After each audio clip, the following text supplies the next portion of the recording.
બાપુ જે જૂનાગઢમાં જે ઘટના બની છે, રાત્રિના સમયે બાપુ લાપતા થયા છે, શું કહેશો?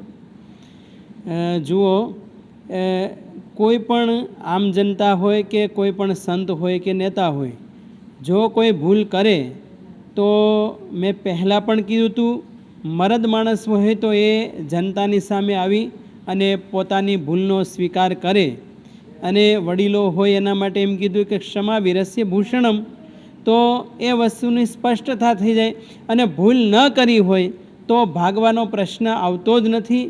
પરંતુ જે સોશિયલ મીડિયામાં ઓડિયો વિડીયો ક્લિપ વાયરલ થયા છે એના ઉપરથી જે અનુમાન થઈ રહ્યું છે કે એ સંતે સૃષ્ટિ વિરુદ્ધના કામ કર્યા હતા, એ ભયમાંથી બચવા માટે આખો સ્યુસાઇડ નોટ લખીને અમુક લોકોના નામ લખીને ગયા અને આખો સ્ટન્ટ ઊભો કર્યો છે.